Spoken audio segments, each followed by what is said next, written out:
ನೀವು ಮನೆ ಬಾಡಿಗೆ ಕೊಟ್ಟಿದ್ದೀರಾ ಅಥವಾ ಮನೆ ಬಾಡಿಗೆಗೆ ತೆಗೆದುಕೊಳ್ಳಲು ಯೋಚಿಸ್ತಾ ಇದ್ದೀರಾ? ಲೀಸ್ ಅಗ್ರಿಮೆಂಟ್ ಮಾಡಬೇಕು, ಸ್ಟ್ಯಾಂಪ್ ಪೇಪರ್ ಬೇಕು, ಕಚೇರಿಗೆ ಓಡಾಡಬೇಕು ಅಂತ ಗೊಂದಲನ? ಇಂದಿನಿಂದ ಆ ತಲೆನೋವಿಲ್ಲ. ನೀವು ಮನೇಲೇ ಕೂತ್ಕೊಂಡು ನಿಮ್ಮ ಮೊಬೈಲ್ ಅಥವಾ ಲ್ಯಾಪ್ಟಾಪ್ನಲ್ಲೇ ಡಿಜಿಟಲ್ ಇ ಸ್ಟ್ಯಾಂಪ್ ಪಡಿಬೋದು. ಎಲ್ಲರಿಗೂ ನೋಂದಣಿ ಮತ್ತು ಮುದ್ರಾಂಕ ಇಲಾಖೆಯ ಯೂಟ್ಯೂಬ್ ಚಾನೆಲ್ಗೆ ಸ್ವಾಗತ. ಈ ವಿಡಿಯೋದಲ್ಲಿ ನಾವು ಕಾವೇರಿ 2.0 ತಂತ್ರಾಂಶದ ಮೂಲಕ ಲೀಸ್ ಅಗ್ರಿಮೆಂಟ್ಗೆ ಡಿಜಿಟಲ್ ಇ ಸ್ಟ್ಯಾಂಪ್ ಹೇಗೆ ಪಡಿಬೋದು ಅನ್ನೋದನ್ನ ತಿಳ್ಕೊಳ್ಳೋಣ. ಪೃಥ್ವಿ ಅವರು ಮನೆ ಬಾಡಿಗೆಗೆ ಕೊಡಲು ಯೋಚಿಸ್ತಾ ಇದ್ದಾರೆ. ನಿತಿನ್ ಬೆಂಗಳೂರಿಗೆ ಹೊಸ ಕೆಲಸಕ್ಕೆ ಬಂದಿದ್ದಾರೆ. ಅವರಿಗೆ ಮನೆ ಬೇಕಾಗಿದೆ. ಇಬ್ಬರು ಲೀಸ್ ಅಗ್ರಿಮೆಂಟ್ ಮಾಡಬೇಕು ಅಂದ್ಕೊಂಡಾಗ ನಿತಿನ್ ಅವ್ರಿಗೆ ಒಂದು ಗೊಂದಲ. ಸ್ಟ್ಯಾಂಪ್ ಪೇಪರ್, ಕಚೇರಿ, ಸಾಲು ಎಲ್ಲ ಹೇಗೆ ಅಂತ. ಆಗ ಪೃಥ್ವಿ ಹೇಳ್ತಾರೆ, ಈಗ ಎಲ್ಲವೂ ಆನ್ಲೈನ್. ಕಾವೇರಿ 2.0 ತಂತ್ರಾಂಶದ ಮೂಲಕ ಮನೆಯಲ್ಲೇ ಡಿಜಿಟಲ್ ಇ ಸ್ಟ್ಯಾಂಪ್ ಪಡಿಬೋದು ಅಂತ. ಪೃಥ್ವಿ ಮತ್ತು ನಿತಿನ್ ಹೇಗೆ ಡಿಜಿಟಲ್ ಇ ಸ್ಟ್ಯಾಂಪ್ ಪಡೆದ್ರು ಅನ್ನೋದನ್ನ ಈ ವಿಡಿಯೋದಲ್ಲಿ ತಿಳ್ಕೊಳ್ಳೋಣ. ಮೊದಲು ಕಾವೇರಿ 2.0 ತಂತ್ರಾಂಶದಲ್ಲಿ ಲಾಗಿನ್ ಆಗಿ ಸ್ಟಾರ್ಟ್ ನ್ಯೂ ಅಪ್ಲಿಕೇಶನ್ ಕ್ಲಿಕ್ ಮಾಡಬೇಕು. ಇದರಲ್ಲಿ ಡಿಜಿಟಲ್ ಇ ಸ್ಟ್ಯಾಂಪ್ ವಿಭಾಗವನ್ನು ಆಯ್ಕೆ ಮಾಡಿಕೊಳ್ಬೇಕು. ಡಿಜಿಟಲ್ ಇ ಸ್ಟ್ಯಾಂಪ್ಗೆ ಸಂಬಂಧಿಸಿದ ಪ್ರಮುಖ ಸೂಚನೆಗಳನ್ನು ನೋಡಬಹುದು. ಐಚ್ಛಿಕ ನೋಂದಣಿ ದಸ್ತಾವೇಜುಗಳಿಗೆ ಡಿಜಿಟಲ್ ಇ ಸ್ಟ್ಯಾಂಪ್ ನೀಡಲಾಗಿರುತ್ತದೆ. ಅಂದರೆ ಆಪ್ಷನಲ್ಲಿ ರಿಜಿಸ್ಟ್ರೇಬಲ್ ಡಾಕ್ಯುಮೆಂಟ್ಸ್, ಆಧಾರ್ ಆಧಾರಿತ ಇ ಸೈನ್, ಪೇಮೆಂಟ್ಗೆ ಸಂಬಂಧಿಸಿದ ಎಲ್ಲ ಸೂಚನೆಗಳನ್ನು ತಿಳಿದ ನಂತರ ಕಂಟಿನ್ಯೂ ಮಾಡಬೇಕು. ಇಲ್ಲಿ ಈಗ ನೀವು ಯಾವ ಡಾಕ್ಯುಮೆಂಟ್ಗೆ ಇ ಸ್ಟ್ಯಾಂಪ್ ಬೇಕು ಅನ್ನೋದನ್ನು ಆಯ್ಕೆ ಮಾಡ್ಕೋಬೇಕು. ಐಚ್ಛಿಕ ನೋಂದಣಿಗೆ ಒಟ್ಟು 59 ವಿಧದ ವ್ಯವಹಾರಗಳು ಲಭ್ಯವಿರುತ್ತದೆ. ಸೂಕ್ತವಾದನ್ನು ಆಯ್ಕೆ ಮಾಡ್ಕೋಬೇಕು. ಇಲ್ಲಿ ಪೃಥ್ವಿ ಅವರು ಮನೆಯನ್ನ ನಿತಿನ್ ಅವರಿಗೆ ಲೀಸ್ಗೆ ಕೊಡ್ತಾ ಇರೋದ್ರಿಂದ ಲೀಸ್ ಆಯ್ಕೆ ಮಾಡ್ಕೋಬೇಕು.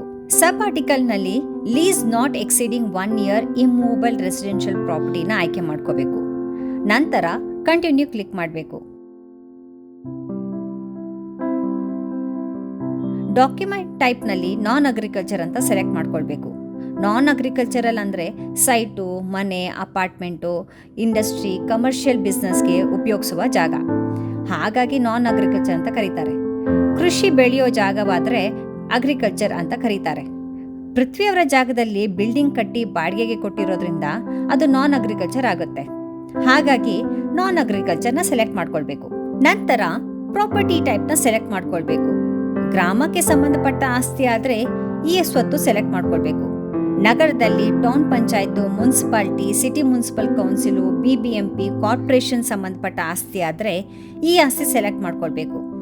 ನಗರದಲ್ಲಿ BDAಗೆ ಸಂಬಂಧಪಟ್ಟ ಜಾಗವಾದರೆ ULMSನ ಸೆಲೆಕ್ಟ್ ಮಾಡ್ಕೊಳ್ಬೇಕು. ಪೃಥ್ವಿ ಅವರ ಜಾಗ BBMP ಅಡಿಯಲ್ಲಿ ಬರೋದ್ರಿಂದ ಈ ಆಸ್ತಿ ಸೆಲೆಕ್ಟ್ ಮಾಡಿಕೊಂಡು ಮುಂದೆ ಹೋಗಬೇಕು. ಪ್ರಾಪರ್ಟಿ ID, PID ನಂಬರ್ನ ನಮೂದಿಸಲು ಮೊದಲು ಜಿಲ್ಲೆನ ಆಯ್ಕೆ ಮಾಡ್ಕೊಳ್ಬೇಕು. ಇಲ್ಲಿ ಪೃಥ್ವಿ ಅವರ ಆಸ್ತಿ BBMP ವ್ಯಾಪ್ತಿಗೆ ಬರೋದ್ರಿಂದ BBMPನ ಆಯ್ಕೆ ಮಾಡಿಕೊಂಡು ಪ್ರಾಪರ್ಟಿ ID, PID ನಂಬರ್ನ ನಮೂದಿಸಬೇಕು. ನಂತರ ಸರ್ಚ್ ಕ್ಲಿಕ್ ಮಾಡಿದರೆ ನಿಮ್ಮ ಪ್ರಾಪರ್ಟಿಗೆ ಸಂಬಂಧಿಸಿದ ವಿವರಗಳನ್ನು ನೋಡಬಹುದು. ನೀವು ಪ್ರಾಪರ್ಟಿ ನಂಬರ್ ಟೈಪ್ನಲ್ಲಿ flat number, door number, block number ಇನ್ನಿತರ ನೋಡಬಹುದು. ಸೂಕ್ತವಾದನ್ನು ಆಯ್ಕೆ ಮಾಡಿಕೊಂಡು ಪ್ರಾಪರ್ಟಿ ನಂಬರ್ ಡೀಟೇಲ್ಸ್ ನಮೂದಿಸಿ ಕಂಟಿನ್ಯೂ ಮಾಡಬೇಕು. ಮುಂದಿನ ಪೇಜ್ನಲ್ಲಿ ಬೌಂಡ್ರಿ ಡೀಟೇಲ್ಸ್ನ ನೋಡಬಹುದು. ವಿವರವನ್ನು ಪರಿಶೀಲಿಸಿ ಕಂಟಿನ್ಯೂ ಮಾಡಬೇಕು. ಪ್ರಾಪರ್ಟಿ ಡೀಟೇಲ್ಸ್ ಫೆಚ್ ಆದ ನಂತರ ಇದು ನೇರವಾಗಿ ಪಾರ್ಟಿ ಡೀಟೇಲ್ಸ್ ಪೇಜ್ಗೆ ಬರುತ್ತೆ. ಇಂಡಿವಿಜುವಲ್ ಆರ್ ಆರ್ಗನೈಸೇಷನ್ ಆಯ್ಕೆ ಮಾಡ್ಕೊಳ್ಬೇಕು. ಇಂಡಿವಿಜುವಲ್ ಎಂದರೆ ವ್ಯಕ್ತಿಗತವಾಗಿ ವ್ಯವಹಾರ ಮಾಡುವ ಸಾಮಾನ್ಯ ನಾಗರಿಕರು. ಇಲ್ಲಿ ಪೃಥ್ವಿ ಮನೆ ಮಾಲೀಕರು ಮತ್ತು ನಿತಿನ್ ಬಾಡಿಗೆದಾರರಾಗ್ತಾರೆ. ಈ ಇಬ್ಬರ ವ್ಯಕ್ತಿಗಳ ನಡುವೆ ಲೀಸ್ ಅಗ್ರಿಮೆಂಟ್ ಪಡೆಯಲು ಇಂಡಿವಿಜುವಲ್ ಸೆಲೆಕ್ಟ್ ಮಾಡ್ಕೊಳ್ಬೇಕು. ಆರ್ಗನೈಸೇಷನ್ ಅಂದರೆ ಕಂಪನಿ, ಬ್ಯಾಂಕ್, ಸಂಸ್ಥೆ, ಟ್ರಸ್ಟ್, ಸರ್ಕಾರಿ ಇಲಾಖೆ ಪರವಾಗಿ ನಡೆಯುವ ವ್ಯವಹಾರಗಳಲ್ಲಿ ಇದನ್ನು ಸೆಲೆಕ್ಟ್ ಮಾಡ್ಕೊಳ್ಬೇಕು.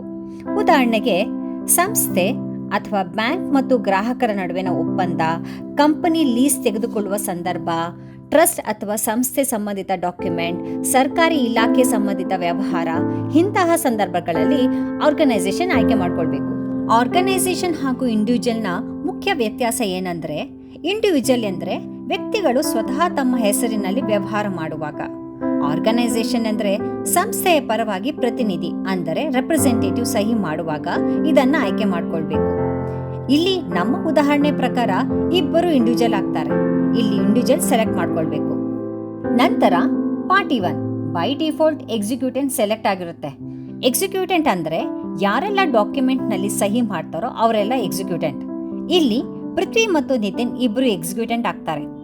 ಕ್ಲೇಮೆಂಟ್ ಅಂದರೆ ಯಾರು ಡಾಕ್ಯುಮೆಂಟ್ ಮೂಲಕ ಹಕ್ಕನ್ನು ಪಡಿತಾರೋ ಅವರೇ ಕ್ಲೇಮೆಂಟ್.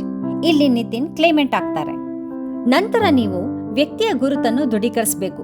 ನಾಗರಿಕರು ಆಧಾರ್ ಅಥವಾ ಪಾಸ್ಪೋರ್ಟ್ ಬಳಸಿ ದೃಢೀಕರಿಸಬಹುದು. ಆಧಾರ್ ಬಳಸಿಕೊಂಡು ಮುಂದುವರಿಯಲು ಫೆಚ್ ಆಧಾರ್ ಡೀಟೇಲ್ಸ್ನಲ್ಲಿ ಎಸ್ ಅಂತ ಬೈ ಡಿಫಾಲ್ಟ್ ಸೆಲೆಕ್ಟ್ ಆಗಿರುತ್ತೆ. ನಂತರ ಫೆಚ್ ಆಧಾರ್ ನೇಮ್ ಆಯ್ಕೆ ಮಾಡಿದರೆ OTP ಇಲ್ಲದೆ ವ್ಯಕ್ತಿಯ ಗುರುತನ್ನು ದೃಢೀಕರಿಸಬಹುದು.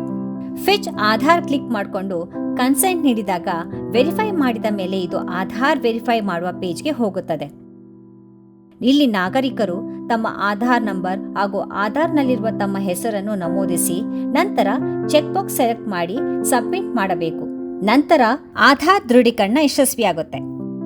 ಆಧಾರ್ ದೃಢೀಕರಣದ ನಂತರ ಮತ್ತೆ ಪಾರ್ಟಿ ಡೀಟೇಲ್ಸ್ ಪೇಜ್ಗೆ ಬಂದಿದ್ದೀವಿ. ಇಲ್ಲಿ ಪಾರ್ಟಿ ತಮ್ಮ ವಯಸ್ಸನ್ನು ನಮೂದಿಸಬೇಕು. ನಂತರ ಮೊಬೈಲ್ ನಂಬರ್ ಹಾಕಿ OTP ವೆರಿಫೈ ಮಾಡಬೇಕು. ಈ ನಂಬರ್ ನಿಮಗೆ OTP ಕಳುಹಿಸಲು, ಜೊತೆಗೆ ಈ ಪೂರ್ತಿ ವಿಧಾನ ಪೂರ್ಣಗೊಂಡ ನಂತರ ಡಿಜಿಟಲ್ ಇ-ಸ್ಟ್ಯಾಂಪ್ ಸರ್ಟಿಫಿಕೇಟ್ ನಂಬರ್ ನಿಮ್ಮ ಮೊಬೈಲ್ ನಂಬರ್ಗೆ ಕಳುಹಿಸಲು ಸಹಾಯವಾಗುತ್ತೆ. ಆದ್ದರಿಂದ ನಿಮ್ಮ ಹತ್ತಿರದಲ್ಲಿ ಇರುವ ಮೊಬೈಲ್ ನಂಬರ್ ಕೊಡುವುದು ಸೂಕ್ತ. ಮೊಬೈಲ್ ನಂಬರ್ ನಮೂದಿಸಿ ಸೆಂಡ್ OTP ಕ್ಲಿಕ್ ಮಾಡಬೇಕು. ಮೊಬೈಲ್ಗೆ ಬಂದಿರುವ OTP ನಮೂದಿಸಿ. ಅಷ್ಟೇ, ವ್ಯಕ್ತಿಯ ಗುರುತು ಖಚಿತಪಡಿಸಿದಂತಾಗುತ್ತೆ.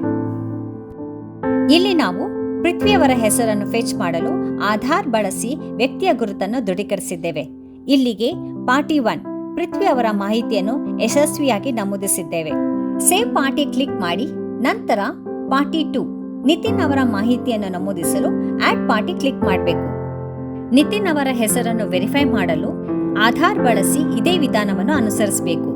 ಆಧಾರ್ಗೆ ಸಂಬಂಧಿಸಿದ ತೊಂದರೆಗಳಿದ್ದರೆ ಅವರು ಪಾಸ್ಪೋರ್ಟ್ ಮಾಹಿತಿಯ DSC ಕೀ ಅಂದರೆ ಡಿಜಿಟಲ್ ಸಿಗ್ನೇಚರ್ ಸರ್ಟಿಫಿಕೇಟ್ ಉಪಯೋಗಿಸಿ ವೆರಿಫೈ ಮಾಡುವ ವಿಧಾನ ಕೂಡ ವ್ಯವಸ್ಥೆ ಇದೆ. DSC ಮೂಲಕ ದೃಢೀಕರಿಸಲು ನೋ ಅಂತ ಸೆಲೆಕ್ಟ್ ಮಾಡ್ಕೊಳ್ಬೇಕು.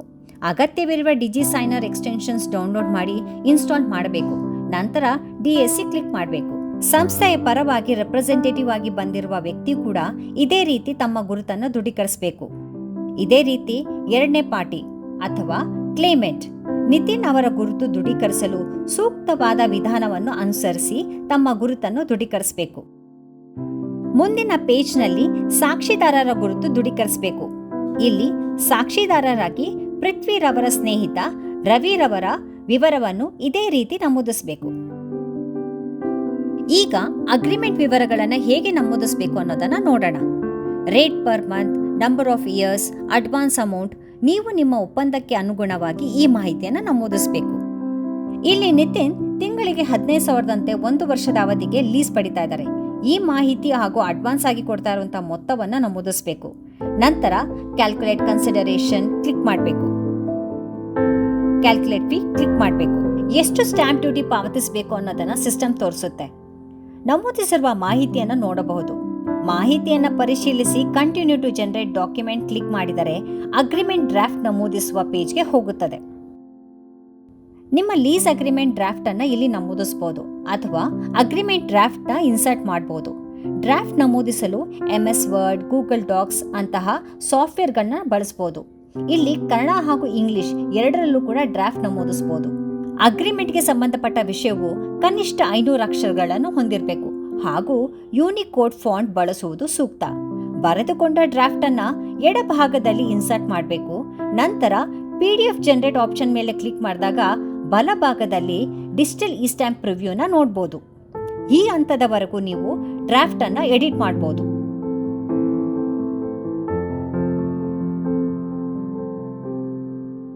ಪೇಮೆಂಟ್ ಮಾಡಲು ಮೇಕ್ ಪೇಮೆಂಟ್ ಕ್ಲಿಕ್ ಮಾಡಬೇಕು. ಪೇಮೆಂಟ್ಗೆ ಸಂಬಂಧಿಸಿದ ಸೂಚನೆಗಳನ್ನು ನೀವು ನೋಡಬಹುದು. ಪೇಮೆಂಟ್ ಮಾಡಿದ ನಂತರ ನೀವು ಡ್ರಾಫ್ಟ್ ಅನ್ನು ಬದಲಾಯಿಸಲು ಸಾಧ್ಯವಿಲ್ಲ. ಹಾಗೇನೆ ಪೇಮೆಂಟ್ ಕೂಡ ರೀಫಂಡ್ ಆಗೋದಿಲ್ಲ. ಹಾಗಾಗಿ ಡ್ರಾಫ್ಟ್ನ ಪರಿಶೀಲಿಸಿ ನಂತರ ಪೇಮೆಂಟ್ ಮಾಡಲು ಮುಂದುವರಿಯಬೇಕು. ಹಣ ಯಾರು ಪಾವತಿಸ್ತಾರೋ ಅವರ ಹೆಸರನ್ನು ಆಯ್ಕೆ ಮಾಡಿಕೊಂಡು ಪೇ ನೌ ಕ್ಲಿಕ್ ಮಾಡಿದಾಗ ಅದು ಖಜಾನೆ ವೆಬ್ಸೈಟ್ಗೆ ರೀಡೈರೆಕ್ಟ್ ಆಗುತ್ತೆ. Mode of payment, type of E payment ಆಯ್ಕೆ ಮಾಡಿಕೊಳ್ಬೇಕು. ನೀಡಲಾಗಿರುವ ಕ್ಯಾಪ್ಚಾ ನಮೂದಿಸಬೇಕು ಹಾಗೂ 2 ಚೆಕ್ ಬಾಕ್ಸ್ ಕಾಣಿಸುತ್ತೆ, ಅದನ್ನ ಆಯ್ಕೆ ಮಾಡಿಕೊಂಡು ಸಬ್ಮಿಟ್ ಮಾಡಬೇಕು.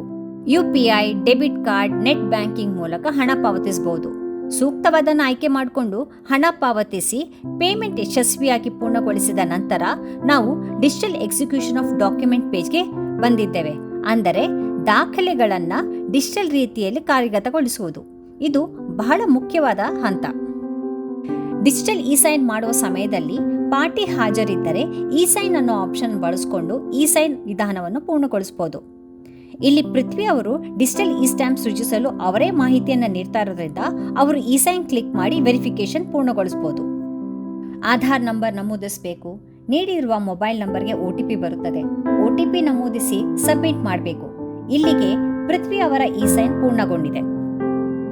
ಈಗ ನಿತಿನ್ ಇ-ಸೈನ್ ಮಾಡಬೇಕು, ಆದರೆ ಅವರು ಆ ಜಾಗದಲ್ಲಿ ಇರೋದಿಲ್ಲ. ಡಿಜಿಟಲ್ ಇ-ಸ್ಟ್ಯಾಂಪ್ ಜನರೇಟ್ ಮಾಡುವ ಸಮಯದಲ್ಲಿ ಸ್ಥಳದಲ್ಲೇ ಹಾಜರಿರಬೇಕಾದ ಅಗತ್ಯವಿಲ್ಲ. Party is not present check ಬಾಕ್ಸ್ನ ಆಯ್ಕೆ ಮಾಡಿಕೊಂಡು ಸೆಂಡ್ ಲಿಂಕ್ ಕ್ಲಿಕ್ ಮಾಡಬೇಕು. ಇದರಿಂದ ಆ ಸ್ಥಳದಲ್ಲಿ ಇಲ್ಲದಿರುವ ಪಾರ್ಟಿ ಮೊಬೈಲ್ಗೆ SMS ಮೂಲಕ ಇ-ಸೈನ್ ಲಿಂಕ್ ಹೋಗುತ್ತದೆ. ಲಿಂಕ್ ಕ್ಲಿಕ್ ಮಾಡಿ ಇ-ಸೈನ್ ಮಾಡಬಹುದು. ಈ ಆಪ್ಷನ್ ಪಾರ್ಟಿ ಆ ಸ್ಥಳದಲ್ಲಿ ಇಲ್ಲದಿದ್ದರೆ, ಉದಾಹರಣೆಗೆ ಕಾರಣಾಂತರದಿಂದ ಪಾರ್ಟಿ ಔಟ್ ಆಫ್ ಸ್ಟೇಷನ್ ಹೋಗಿದ್ದಲ್ಲಿ, ಕೆಲಸದಲ್ಲಿ ಬ್ಯುಸಿಯಾಗಿದ್ದರೆ, ಪಾರ್ಟಿ ತಮ್ಮ ಜಾಗದಲ್ಲಿಯೇ ಕೂತು ತಮ್ಮ ಮೊಬೈಲ್ನಿಂದಲೇ ಆಧಾರ್ OTP ಮೂಲಕ ಇ-ಸೈನ್ ಮಾಡಬಹುದು. ಇದರಿಂದ ಸಮಯ ಉಳಿಯುತ್ತೆ, ಪ್ರಯಾಣದ ಅವಶ್ಯಕತೆ ಇರೋದಿಲ್ಲ, ಕಚೇರಿಗೆ ಓಡಾಡುವುದು ಕೂಡ ತಪ್ಪಿಸುತ್ತೆ. ನಿತಿನ್ ಅವರ ಫೋನ್ಗೆ ಬಂದಿರುವ ಲಿಂಕ್ ಓಪನ್ ಮಾಡಿದ ನಂತರ ಡಿಜಿಟಲ್ ಇ-ಸ್ಟ್ಯಾಂಪ್ ತಂತ್ರಾಂಶದ ಇ-ಸೈನ್ ಪೇಜ್ಗೆ ಡೈರೆಕ್ಟ್ ಆಗುತ್ತದೆ. ಡ್ರಾಫ್ಟ್ ಅನ್ನು ಒಮ್ಮೆ ಪರಿಶೀಲಿಸಿ ನಂತರ ಇ-ಸೈನ್ ಮಾಡಲು ಇ-ಸೈನ್ ಕ್ಲಿಕ್ ಮಾಡಬೇಕು. ಆಧಾರ್ ನಂಬರ್ ನಮೂದಿಸಿ ಗೆಟ್ OTP ಕ್ಲಿಕ್ ಮಾಡಬೇಕು. ಆಧಾರ್ಗೆ ಮ್ಯಾಪ್ ಆಗಿರುವ ಮೊಬೈಲ್ ನಂಬರ್ಗೆ OTP ಬರುತ್ತೆ. OTP ನಮೂದಿಸಿ ಕನ್ಸೆಂಟ್ ಚೆಕ್ ಬಾಕ್ಸ್ನ ಸೆಲೆಕ್ಟ್ ಮಾಡಿಕೊಂಡು ಸಬ್ಮಿಟ್ ಮಾಡಬೇಕು. ಇಲ್ಲಿಗೆ ಇಬ್ಬರು ಎಕ್ಸಿಕ್ಯೂಟೆಡ್ ಅಂದರೆ ಪೃಥ್ವಿ ಹಾಗೂ ನಿತಿನ್ ಅವರ ಇ-ಸೈನ್ ವೆರಿಫಿಕೇಶನ್ ಪೂರ್ಣಗೊಂಡಿದೆ. ಹಾಗೆಯೇ ಇದೇ ರೀತಿ ಸಾಕ್ಷಿದಾರರಾದ ರವಿ ಅವರ ಇ-ಸೈನ್ ವೆರಿಫಿಕೇಶನ್ನ ಪೂರ್ಣಗೊಳಿಸಬೇಕು.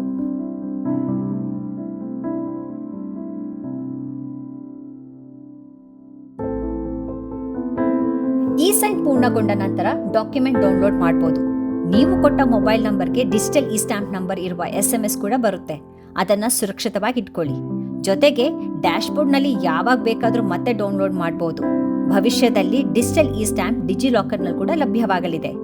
ಹೀಗೆ ನೀವು ಲೀಸ್ ಅಗ್ರಿಮೆಂಟ್ಗಾಗಿ ಡಿಜಿಟಲ್ ಇ-ಸ್ಟ್ಯಾಂಪ್ ಅನ್ನು ಸೃಜಿಸಬಹುದು. ಯಾವುದೇ ರೀತಿಯ ಮಧ್ಯವರ್ತಿ ಇಲ್ಲದೆ ಸುಲಭವಾಗಿ ಸುರಕ್ಷಿತವಾಗಿ ನಾವು ಡಿಜಿಟಲ್ ಇ-ಸ್ಟ್ಯಾಂಪ್ ಅನ್ನು ರಚಿಸಬಹುದು. ಈ ಮಾಹಿತಿ ನಿಮಗೆ ಸಹಾಯಕಾರಿ ಎನಿಸಿದರೆ ದಯವಿಟ್ಟು ಈ ವಿಡಿಯೋವನ್ನು ಶೇರ್ ಮಾಡಿ ಅಗತ್ಯವಿರುವ ವ್ಯಕ್ತಿಗಳಿಗೆ ಈ ಮಾಹಿತಿಯನ್ನು ತಿಳಿಸಿ. ಇನ್ನಷ್ಟು ಉಪಯುಕ್ತ ಮಾಹಿತಿಗಳಿಗೆ ನೋಂದಣಿ ಮತ್ತು ಮುದ್ರಾಂಕ ಇಲಾಖೆಯ ಸಾಮಾಜಿಕ ಜಾಲತಾಣಗಳಿಗೆ ಭೇಟಿ ನೀಡಿ. ಧನ್ಯವಾದಗಳು.